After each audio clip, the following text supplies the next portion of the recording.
Bismillahirrahmanirrahim.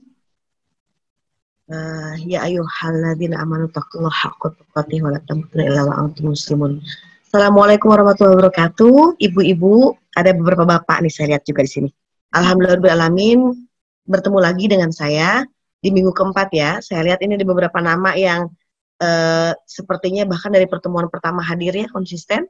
Ada beberapa nama juga yang memang baru nih nampaknya. Tapi mudah-mudahan chain-nya nggak terputus karena setiap materi menurut saya memang berkesinambungan, tapi jika pun disimak hanya 1 minggu juga daging juga nih, insya Allah ya. Dan seperti biasa, meskipun saya dengan Teh Dewi ini nggak janjian ya, nggak calling-callingan, tapi sebetulnya muaranya selalu sama gitu. Hanya sudut pandangnya dari perspektif mana itu yang sedikit berbeda. Tapi ujungnya sama gitu. Setiap tema itu kemasannya berbeda, tapi dalamnya sama-sama saja sebetulnya. Nah, saya ingin menambahkan dari perspektif kognitif ya, tentang bagaimana memotivasi anak untuk belajar gitu di rumah. Jadi, Neng moderator, izinkan saya untuk men-share slide dulu ya. Ya, kalau saya ini memberikan judul presentasi saya itu seperti yang sering dibuat meme ya, di banyak sekali medsos saya baca ya. Jadi ketika anak daring itu ortu darting gitu ya. Jadi anaknya daring, ortunya darting. Ini benar banget terjadi.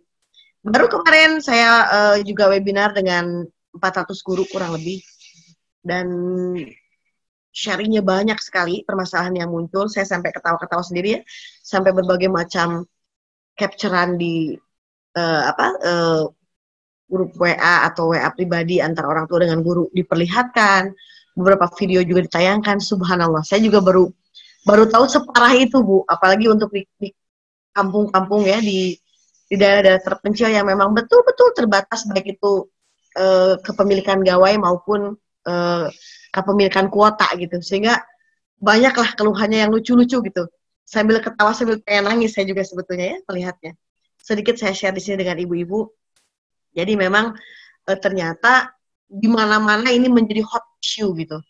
Sampai Mas Menteri juga dicaci maki lah dengan kebijakannya ini gitu ya. Mungkin kata Mas Menteri itu lah, terus saya bisa opo gitu, namanya pandemik begini ya bagaimana gitu kan. Kalau dipaksakan tatap muka juga kesulitan. Kemarin ada Profesor Tri hari ini juga yang menyampaikan bahwa ternyata ini sebuah keniscayaan. Jadi beliau merilis berbagai macam riset di berbagai belahan dunia bahwa ya pertama masa pandemik ini juga ternyata akan berlangsung lumayan panjang.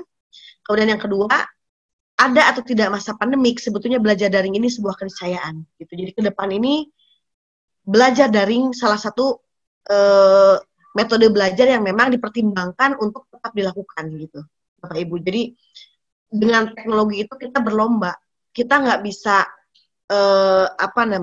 meminta teknologi untuk memaklumi kita, nggak bisa. Jadi kita yang harus betul-betul memaklumi cepat arus informasi yang dibawa oleh sebuah kata bernama teknologi. Jadi sebetulnya kenapa akreditasi sebuah sekolah, let's say perguruan tinggi, SMA, SMP, SD, itu ada salah satu indikator disebut sekolah yang berskala internasional atau sekolah yang bermutu, itu jika menyelenggarakan pembelajaran daring gitu. Jadi sebenarnya permasalahan bukan di pembelajaran daringnya sih sebetulnya. Hanya mungkin saat ini kan kondisinya pembelajaran daring ini dilakukan terus-menerus dengan kesiapan guru yang sebetulnya menurut saya secara umum di seluruh Indonesia ini sangat minim, dikombinasikan juga dengan orang tua yang seolah-olah ini tanpa persiapan, tanpa apa, jeder langsung dilaksanakan gitu. Nah itu 3 kombinasi peristiwa yang saya yakin memang siapapun akan menjadi darah tinggi pada akhirnya gitu ya, gitu. Nah, ini saya akan sedikit share dengan ibu-ibu dan beberapa bapak-bapak yang ada di sini. Ini strategi komplementer yang khusus disepakati oleh Dinas Profesi Jawa Barat, terutama perintah tentang bagaimana guru melakukan pembelajaran. Ini penting diketahui oleh para orang tua juga, karena tanpa disampaikan kepada para orang tua tuh ya, sebetulnya ini yang dilakukan oleh para guru itu sebetulnya kepada anak-anak Bapak Ibu. Jadi kalau saya lihat di meme yang beredar itu kan ngeri sekali ya, tuduhan bahwa guru itu gaji buta lah. Kemudian karena memang di SD negeri mungkin banyak muncul begitu ya. Kalau ibu-ibu orang tua di Prime Smart ini sepertinya sih mungkin tidak mengalami hal yang sama. Tapi kalau di SD negeri memang guru itu kebanyakan katanya ya LKS kemudian share saja. Tapi apapun yang dikerjakan di LKS itu guru tidak mau tahu. Tidak ada yang di-share dalam bentuk penjelasan. Sebetulnya itu dipertanyakan lagi ke gurunya karena sebetulnya yang diperintahkan oleh pemerintah kita dalam hal ini Dinas Pendidikan Provinsi Jawa Barat itu seperti ini. Ada 7 metode pembelajaran yang ini wajib sebetulnya ini dilaksanakan. Jadi tidak boleh hanya sekedar pembelajaran virtual ya, memfoto-fotokan LKS kirim-kirim, nggak ada begitu-begitu ya. Pembelajaran virtual yang termaksud juga ada Bu itu protapnya, dibuatkan video penjelasannya. Kemudian nanti ketika anak melaksanakan pembelajaran bagaimana metode tanya jawab yang difasilitasi oleh guru, ini panduannya ada sebetulnya. Kemudian pembelajaran tematik berintegrasi berbasis proyek.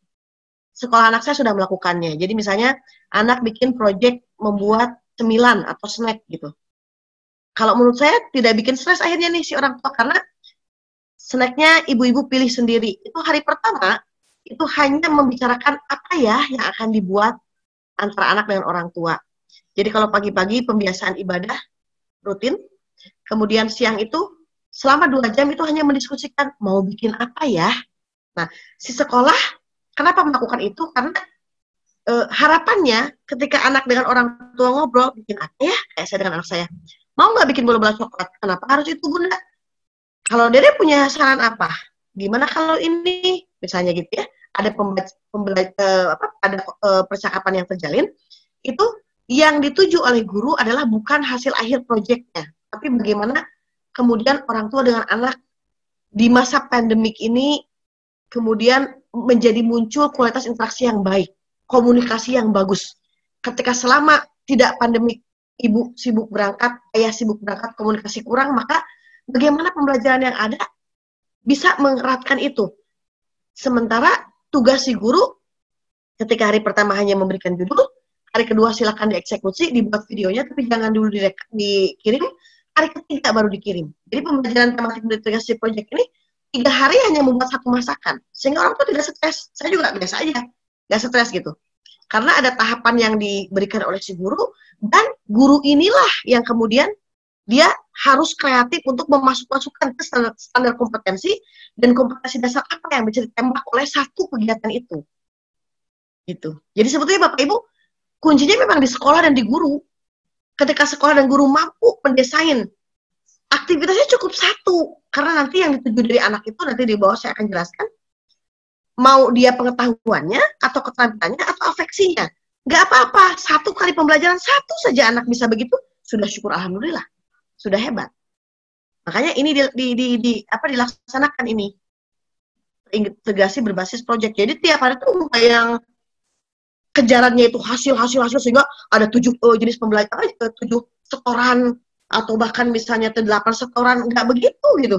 Yang ada di grup-grup media sosial saya lihat gitu ya, ada yang anak sampai harus ngeprint keluar, kemudian anaknya ternyata nggak punya uang buat ngeprint tugasnya segala macam. Saya heran gitu kok sampai ada berat-berat begitu gitu. Ini sepertinya memang pada akhirnya juga ada permasalahan di sisi guru ataupun sekolah. Kemudian pembelajaran melalui modul atau LKS, ini juga dipandu Bu, bagaimana modul dan LKS ini harus berbentuk betul-betul cara kerja, sehingga memang anak itu terbiasa mandiri gitu melakukannya. Memang ini semua menjadi sulit karena pembelajaran kita dari dulu itu tidak scaffolding Bu. Semua ini mah dari SD sampai SMA gitu, kalau saya telah tidak scaffolding. Disertasi saya, doktor saya tentang scaffolding. Scaffolding itu bangunan, jadi kalau bangunan belum keras Bu nih, bangunan belum keras, misalnya ada yang bagian ujung tembok yang menjorok keluar, kan biasanya suka ditahan dulu oleh tahanan. Tahanannya bisa dari kayu, bisa dari besi, tergantung tergantung dari luasnya bangunan yang dia scaffold itu. Itu kan scaffolding dalam bangunan ya. Nah, terapkan dalam pembelajaran itu adalah pembelajaran scaffolding. Bagaimana guru memberikan tahanan, bantuan sesignifikan mungkin. Saya garis bawahi ya Bu ya, bantuan yang signifikan, bukan bantuan yang semua diberikan, bukan. Bantuan yang signifikan yang dia tidak meracuni anak. Karena ada bantuan-bantuan yang meracuni anak. Contoh, menerjemahkan bahasa Inggris, bagikan aja kamus. Banyak guru yang begitu di SMP, Bu. Buat apa gitu membagikan kamus sebetulnya? Itu bukan bantuan yang memberdayakan, bukan. Bantuan yang meracuni. Beda dengan begini, Ibu, apa itu cabbage? Cabbage? Oke, cabbage. Do you like soup? Suka sup nggak, Nana? Suka, Bu. Oke. Sebutkan ya, apa yang ada dalam sup? Mention. What do you find in the soup? For example, ya misalnya. Wortel, Bu. Oke, carrot. Very good. What else?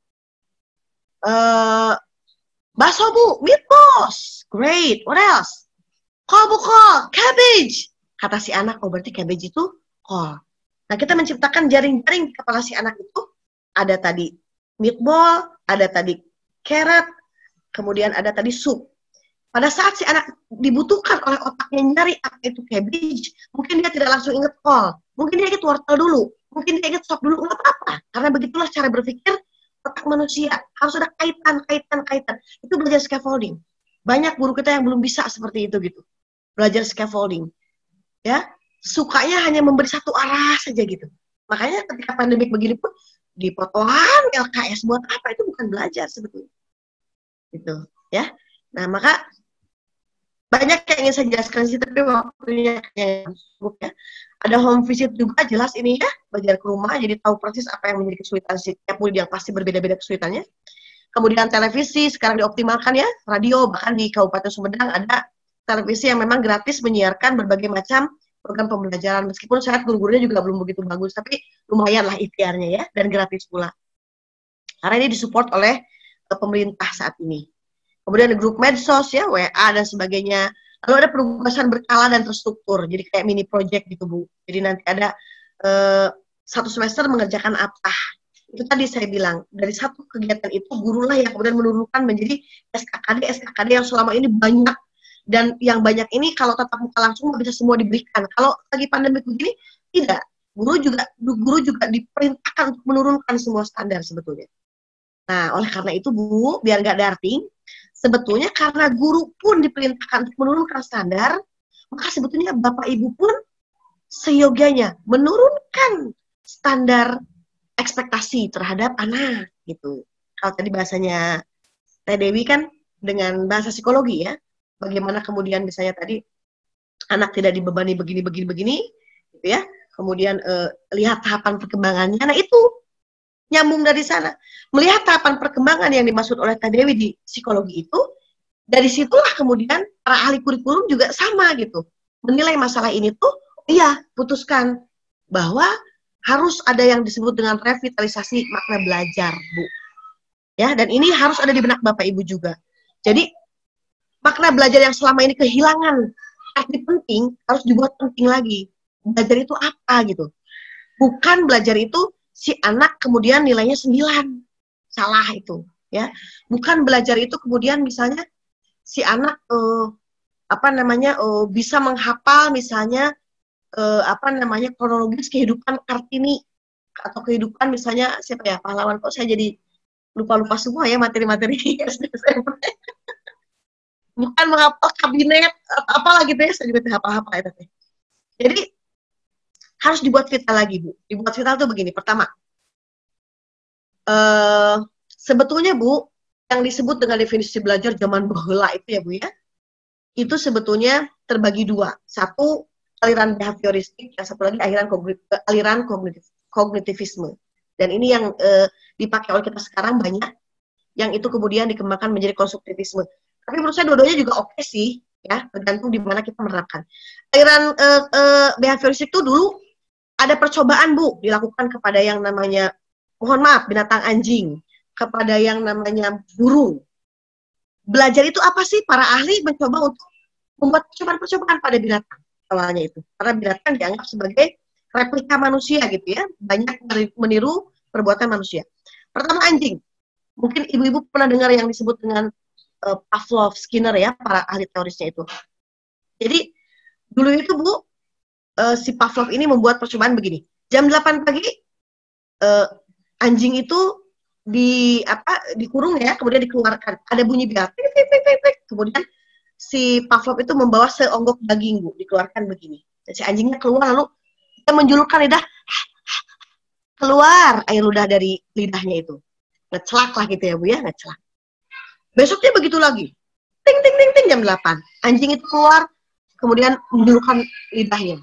Besoknya demikian setelah 2 minggu sampai anjing itu setiap hari merasa dia itu memang diperlakukan hal yang sama. Berikutnya si Pavlov hanya membunyikan bel, ting ting ting ting ting, anjing itu keluar dan dia tetap menjulurkan lidahnya meskipun tidak ada daging.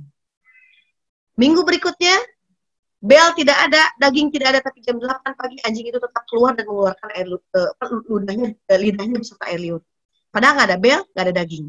Di situ disimpulkan oleh Pavlov bahwa belajar itu perubahan perilaku yang asalnya tidak tahu menjadi tahu, tidak bisa menjadi bisa, karena ada apa? Pembiasaan, latihan, yang terus-menerus. Gitu.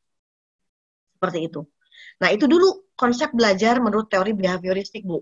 Makanya di situ kan ada stimulus respon, Bu. Jadi belajar itu kalau dikasih stimulus baru ada respon. Jadi kalau ada guru, anak-anak, ayo yang bisa menjawab, nanti Bapak cemplungin ke sumur ya. Pasti akan ada yang jawab gitu kan. Karena stimulusnya tidak sesuai dengan respon kan gitu. Ayo siapa mau jawab? Ada pertanyaan nih dari Bapak, baru ngacung semua. Nah, itu teori stimulus respon. Metode cunglik ya, lu ngacung balik. Sok pengelana ngacung, lu bisa balik. Nah, itu tuh dari stimulus respon. Zaman bahula itu Bu, kalau belajar zaman bahula. Yang kita sampai sekarang masih pakai adalah reward punishment. Bagaimana kemudian anak yang bisa menyelesaikan tugas pembelajarannya dikasih reward, baik itu pujian, bagus, hebat, anak ibu, pintar, itu reward. Yang tidak bisa melaksanakan dikasih punishment, kamu dikurangi bintangnya 1 ya, atau dulu berdiri di depan, gini kan, telinga dijewer, apapun lah ya, whatever. Itu punishment dari guru. Kenapa ada reward, ada punishment untuk mempertahankan kebiasaan tadi. Ketika sudah diulang-ulang, ada reward agar perbuatan baik diulang lagi, ada punishment agar yang tidak diharapkan tidak diulang lagi. Itu teori belajar zaman baheula, Bu. Nah, sekarang naik, meningkat. Ada protes kalau teori belajar seperti itu, seolah-olah manusia itu, karena memang kertas putih katanya ya, dengan apapun dia dituliskan, tergantung siapa yang menuliskan. Ada teori baru, enggak kok, manusia tuh enggak blow on. Begitu lahir ke dunia itu, dia tidak betul-betul kertas kosong, katanya begitu. Tapi dia membawa di dalam dirinya yang disebut dengan insight. Contoh kayak bayi kan, diajarin nggak sih ketika dia lahir, jebrol, begitu digini-gini, kemudian disodori payudara langsung am. Kan nggak ada yang ngajarin sebetulnya. Kenapa sih dia nggak yang malu-malu kucing dulu misalnya atau apa gitu ya, atau misalnya tidak nyantok kan, berarti kan ada satu insight dalam dirinya yang itu Tuhan sudah installkan, yang itu tuh sebetulnya itu adalah perangkat belajar, katanya gitu. Ya, dan itu banyak percobaan yang mencengangkan para ilmuwan. Contoh ya, misalnya tentang bahasa ya. Bagaimana kemudian orang ketika tabrakan jiper, hilang semua pengetahuannya ya. Kamu siapa? Lupa bahkan gitu ya, ke ibunya, ke bapaknya. Juara olimpiade matematika pun poho lah semua gitu ya, rumus matematika. Tapi dia masih bisa berbahasa. Ini siapa? Kamu siapa? Saya di mana misalnya. Ada satu kemampuan yang tetap tidak hilang dari otaknya, kemampuan bahasa. Sehingga kata para ahli, berarti di otak manusia itu ada yang disebut dengan LAD, Language Acquisition Device, alat pemerolehan bahasa. Dan itu si Noam Chomsky pernah membuat sebuah percobaan antara monyet dengan bayi. 9 bulan, dua-duanya dikurung dalam sebuah ruangan. Selama 9 bulan dikasih, tadi stimulus ya, kalau si monyet dikasih, apa aja monyet ya? Nanti tahu nggak monyet kasih apa sih monyet biasanya? Ya siapa nanti? Pinter. Pintar ya, pinter. Kalau saudaranya ini. Jadi monyet dikasih pisang apa segala macam, si bayi dikasih makanan segala macam. Setelah 9 bulan dikeluarkan, kemudian tiap hari dirangsang kemampuan berbahasanya, ada keluar biasaan yang terjadi. Ketika dua-duanya dikeluarkan dari karantina tersebut, kata yang diucapkan si monyet lebih banyak daripada yang diucapkan oleh si bayi. Bayi hanya bisa mengucapkan 2 kata. Si monyet bisa 4. Ya. Tapi hebatnya adalah kata yang diucapkan si bayi itu selalu subjek, predikat, predikat, objek gitu. Jadi kayak daddy eats. Kalau awalnya eats banana. Ini yang bikin percobaan orang Inggris, Bu. Jadi bahasanya bahasa Inggris ya. Saya orang Indonesia acara ya. Jadi bahasa Inggris. Ayah makan. Tapi kalau si bayi nyebut pertama eat, makan. Makan pisang. Tapi kalau si monyet, pisang ayah makan enak. Itu. Misalnya, ayah pisang enak makan. Gak pernah berurut. Kalau si monyet. Kalau si bayi selalu berurut. Si manusia itu. Nah, itu yang disebut kata para ahli, manusia punya yang namanya LAD gitu di dalam benaknya itu. Jadi sebenarnya diajarkan kayak anu bisa buat dia klik belajar. Ibu-ibu belajar subjek predikat objek sejak kapan sih? Ini pertama bisa ngomong ke ibunya, "Mah, kayak enam." Cek mama orang teh. Ujang mam sangu, tak ujang teh subjek, mam teh predikat, sangu teh gitu. Pernah gitu, berarti ya nggak pernah ada begitu ya dari orang tua. Tapi kita bisa ngomong dulu gitu, baru kita tahu strukturnya apa. Jadi memang manusia sebetulnya punya perangkat itu di dalam otaknya. Oleh karena itu makanya Bu, don't worry, be happy. Di kondisi begini juga, ibu suka menemukan gak sih anak-anaknya tiba-tiba bicara sesuatu yang aneh, ini dari mana belajar? Mereka punya kemampuan. Ya, kita aja suka rada underestimate kadang-kadang anak-anak ya. Mereka punya kemampuan sebetulnya. Jadi revitalisasi lagi makna belajarnya Bu. Menjadi seperti itu. Santai gitu, woles. Mereka belajar dari apapun. Minggu kemarin saya sudah jelaskan kan. Mereka belajar dari apapun yang mereka lihat, dengar, saksikan. Belajar kok. TV ngagembrung. Udah kerherei naon gitu. Naon lah segala kaleci di pareman TV. Orang atau di pareman. Karena dia mendengar. Tanya aja. Cerita apa di TV. Bisa dijelaskan dengan lancar. Karena anak belajarnya nggak harus begini nongkrong. Jadi ibu, cara belajar ibu, cara memahami ibu dipakai ke anak itu yang suka jadi salah. Jadi stres parah saya di rumah. Nggak gitu Bu. Ya, kayak yang di video itu kan, sok perut itu jadi naon ya perkembangan, sok perut tulis si naungkul. Budak kata ngebalangkeun pakotan. Ngomong. Karena memang cara belajar ibu itu mah. Yang emak-emak yang lain, sok tulis ibu-ibu di pengajian ya. Sok. Allah adalah Allah tenaon surat barokah surat nggak begitu itu nggak ya berarti ibu-ibu ya belajar begitu anak nggak begitu. Jadi itu terus turunkan ekspektasi Bu. Kalau satu hari itu kan ada 3 ya Bu ya ranah belajar itu sebetulnya. Dia tahu, dia terampil atau dia menghargai sesuatu. Satu aja yang mereka bisa dalam satu hari sudah cukup Bu. Ibu ngehariring aja santai ya gitu karena saat ini juga sebetulnya rapot anak sudah mulai kualitatif Bu. Kalau ada yang masih angka-angka itu sebetulnya menurut saya ketinggalan zaman sekolahnya ya. Sudah kualitatif kok. Dijelaskan sama si gurunya itu.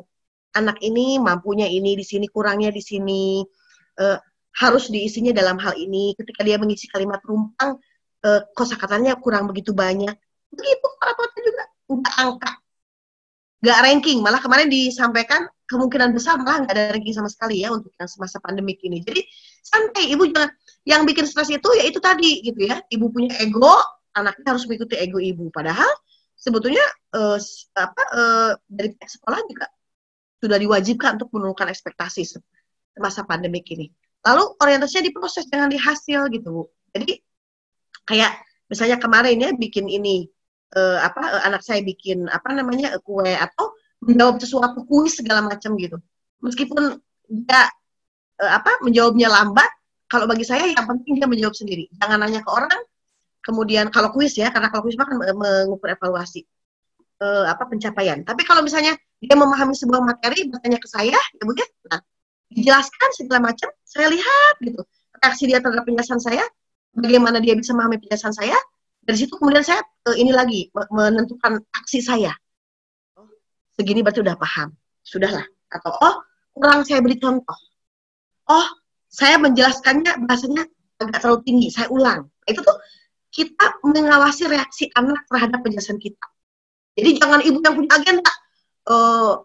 Namun itu ibu guru teh itu misalnya tentang Misalnya tentang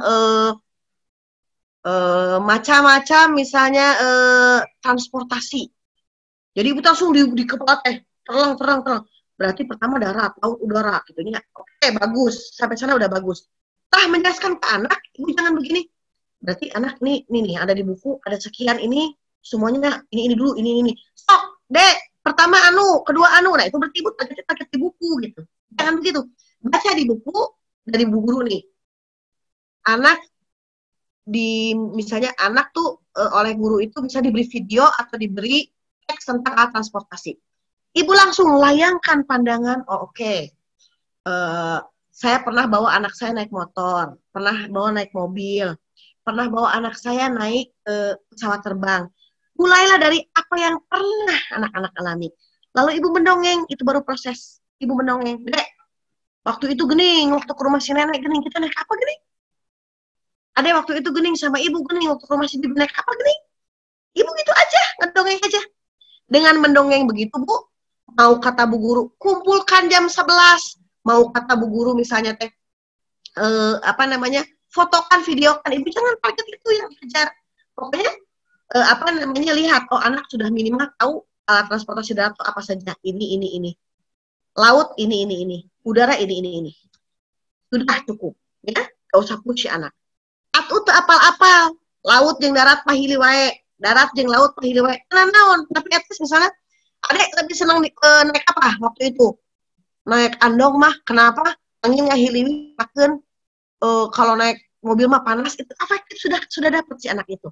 Sebetulnya di gurunya ada pedoman itu bahwa anak juga bisa menghargai bisa mengungkapkan, mengekspresikan perasaan setiap naik berbagai macam jenis kendaraan transportasi. Ada itu tuh secara efektifnya.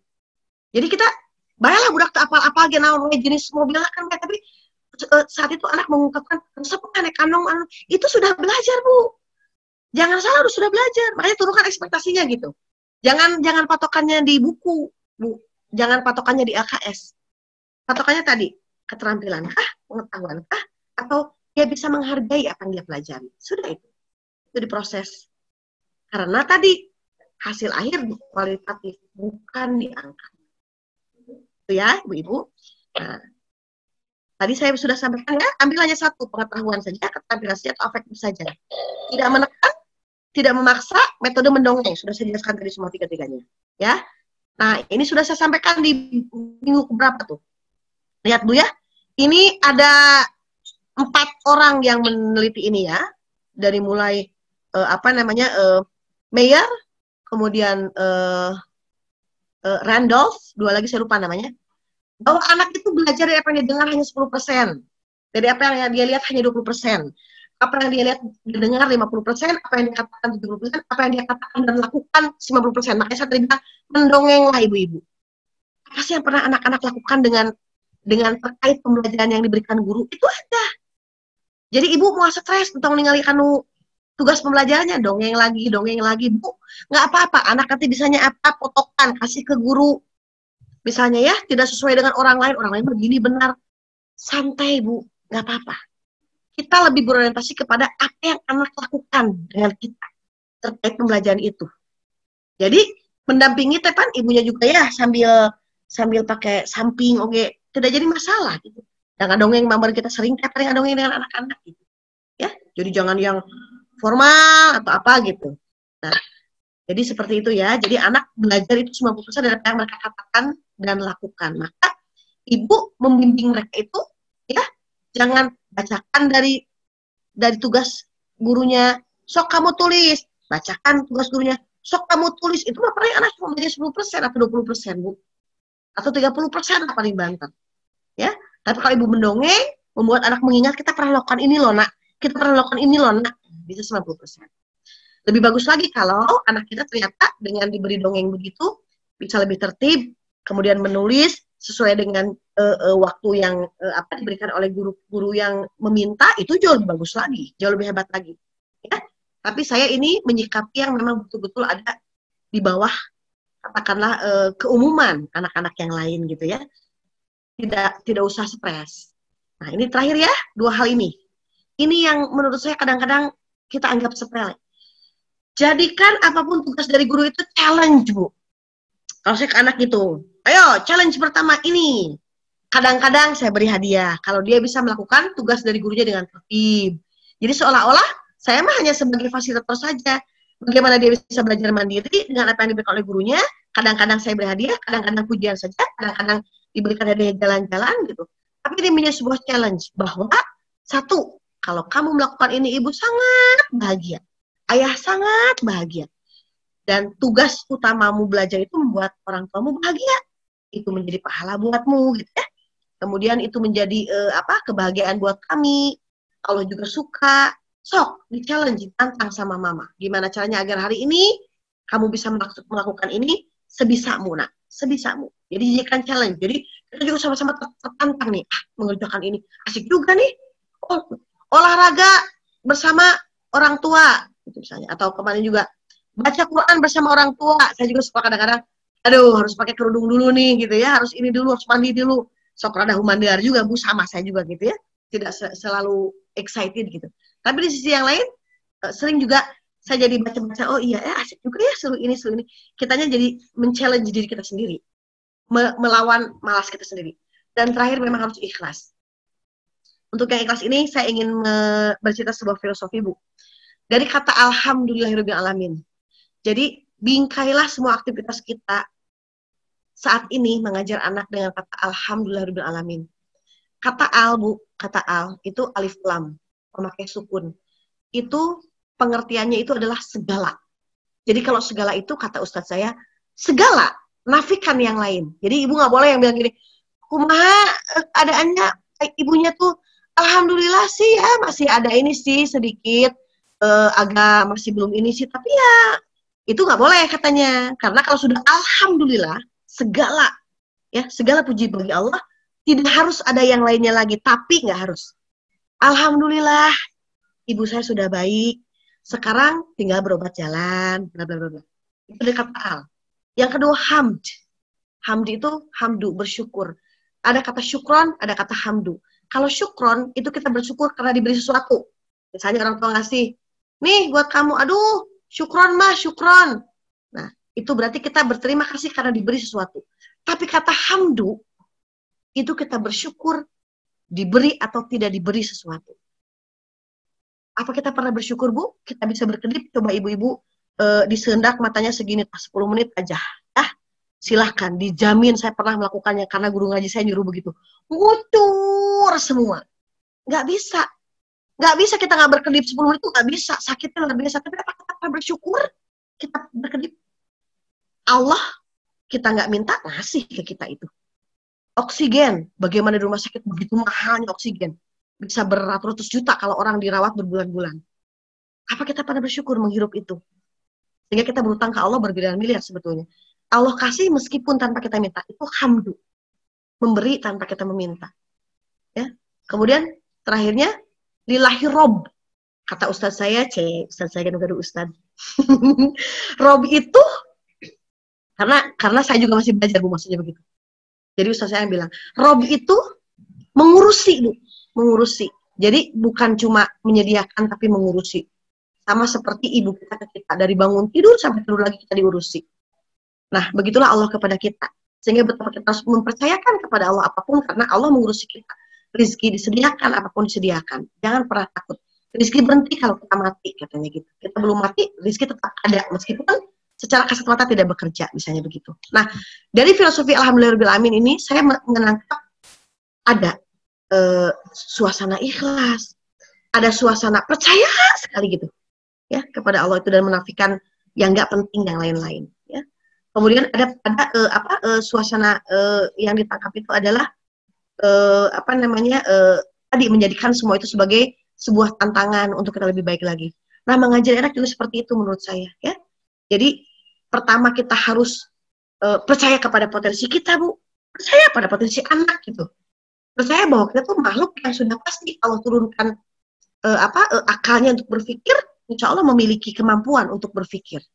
Jadi didahulukan itu pandemiknya, kengeriannya gitu ya. Aduh ya Allah, saya atau kalau pinter mah akan jadi guru, akan jadi salon misalnya gitu ya. Sekarang suruh ngajar apaan sih? Jadi kalau itu dipikirkan terus negatif aja yang dipikirkan. Ibu kalau megang tangan begini, Pak mandang satu tangan, coba Bu, 1 jam aja lama-lama tangan yang sebelah akan hilang. Begitupun sudut pandang kita terhadap sebuah permasalahan. Kalau kita fokus jadi negatif, terus positif malah akan hilang. Jadi stay positif ya, tetap berpikir positif, tetap termotivasi gitu. Hatur nuhun, mohon maaf ini menyiapkan slide-nya sangat seadanya dan rusuh. Billahi taufiq wal hidayah. Wassalamualaikum warahmatullahi wabarakatuh.